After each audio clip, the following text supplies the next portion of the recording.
ஏற்பட்ட விபத்தின் காரணமாக மாண்பு உறுப்பினர்கள் அமருங்கள். மாண்பு உறுப்பினர்கள் அமருங்கள். மாண்பு உறுப்பினர்கள் அமருங்கள். நானா சட்ட விதிகள்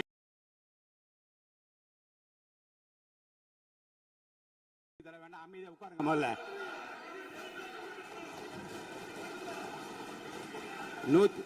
110 விதியின் அரசின் சார்பில் இருங்க. அரசின் சார்பில்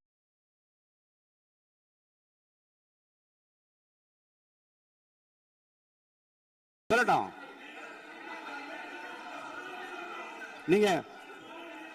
நீங்கள் சொல்ல உட்காருங்க. நான் சொல்றேன். நீங்கள் சொல்ல விரும்புகிற கருத்துக்களை இன்றைக்கு ஏறத்தாழ 11 பேர் பேச இருக்கின்றார்கள். நீங்கள் என்ன சொல்ல விரும்புகிற கருத்து இருங்க. அமைச்சர் இப்போது 110 விதியின் கீழ் விளக்கம் அளிப்பார். இந்த விளக்கத்தில் உங்களுக்குள்ள கருத்துக்களை உங்களுடைய கட்சியின் சார்பில் பேச இருக்கின்றார்கள். பேசுகிறவோ உங்க கருத்தை சொல்ற உரிமை நான் தருகிறேன். இந்த 0 அவர் கிடையாது. வினாக்கள் பாருங்க. பிசினஸ் அட்வைசரி கமிட்டியில உட்கார்ந்து பேசுகிற போது வினாக்கள் விடைகள் நேரமும் 0 அவர் கிடையாது என்று சொல்லிவிட்டோம். இப்போது இதை பற்றி இந்த கருத்துக்களை நீங்கள் பேசுகிற போது உங்கள் உறுப்பினர் சார்பில் எடுத்து வைக்க நான் அனுமதி அளிக்கிறேன். அப்போது நீங்கள் தாராளமாக பேசலாம். மாண்புமிகு அமைச்சர் பேசுங்க.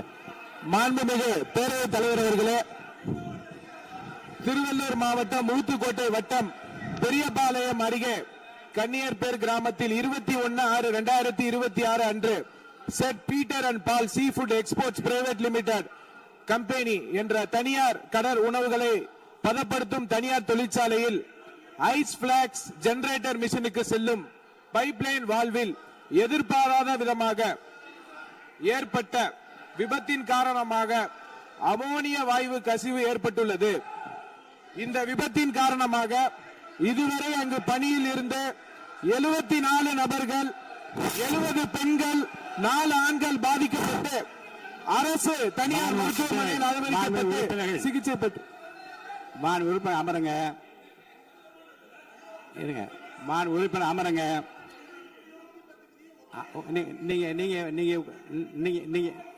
நீங்க உட்கார்ந்தீங்கன்னா தான் நான் பேச முடியும். உட்காருங்க. எல்லாரும் உட்காருங்க. பாருங்க, நீங்க உங்க கட்சி தலைவர் பேசுற, நீங்க எல்லாம் குறுக்க ஏன் பேசுறீங்க? பேசாது, குறுக்க பேசாதீங்க. யாரோ ஒருத்தர் பேசுங்க.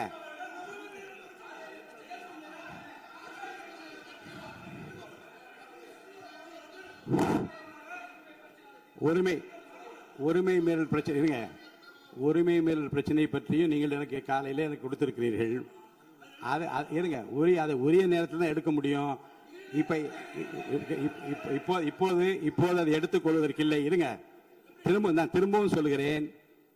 உங்கள் பிரச்சனையை பற்றி முற்றிலுமாக பேசுவதற்கு வாய்ப்பு இல்லை என்று நான் சொன்னால் நீங்கள் கவலைப்படலாம். உங்கள் கட்சியின் சார்பில் பேசுவதற்கு இன்றைக்கு அனுமதி அளிக்கிறேன். அப்ப பேசுகிற போது உரிமையும் பிரச்சனையும் பேசுங்கள், கோரிக்கை பற்றி பேசுங்கள், அமைச்சர் கூறியதுக்கும் பதில் பேசுங்கள்.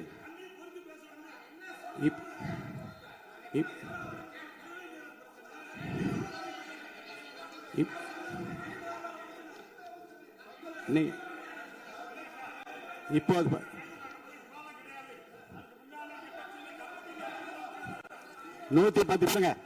110 விதியின் கீழ் மாண்பு அமைச்சர் இருங்க. 110 விதியின் கீழ் வேறு பிரச்சனை குறித்து அவர் பேசுகிறாரு. நீங்க அதை கேட்டுவிட்டு உங்க பிரச்சனை பற்றி நான் பதில் சொல்றேன். அது வரைக்கும் அமைதியா உட்காருங்க. பேசுங்க. மாண்புமிகு பேரவைத் தலைவர் அவர்களே, இருங்க. எதுக்கு இருங்க? இல்லைங்க பாருங்க, சபை விதிகளுக்கு உட்பட்டு தான் நடக்கிறேன். சொல்றேன். அப்புறம் முன்னாடி அப்படி நடந்தது. பாருங்க, உரிமை பிரச்சனை பாருங்க.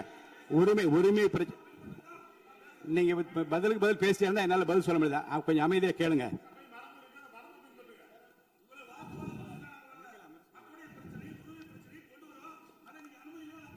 அந்த அனுமதி 110 விதியின் கீழ் இந்த சம்பவத்துக்கு இல்லைங்க சார். இருங்க, நான் என்ன சொல்றேன்? நான் சொன்ன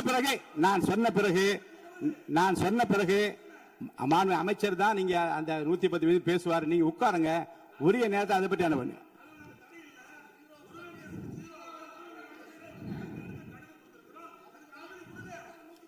110 விதியின் கீழ் மாண்பு அமைச்சர் விளக்கத்தை அளித்த பிறகு நீங்க பேசுங்க. இடையில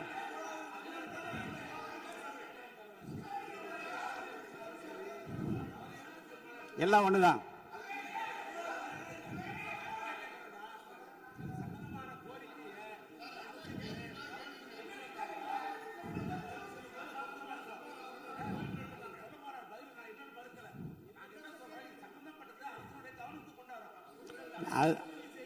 அதற்கு அதாங்க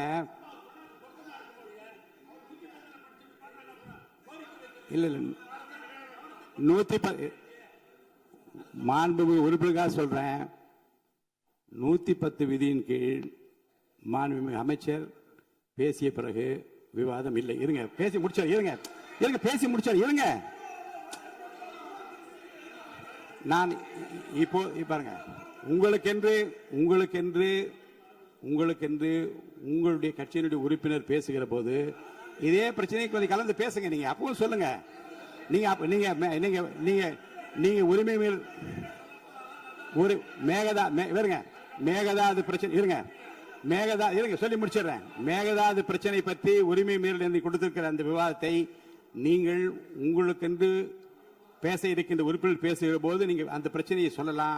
அதற்குரிய பதில் நான் சொல்றேன். அது உரிமை பிரச்சனையாக ஏற்றுக்கொள்ள முடியாத மாண்புமிகு அமைச்சர், நீங்க பதில் சொல்லுங்க.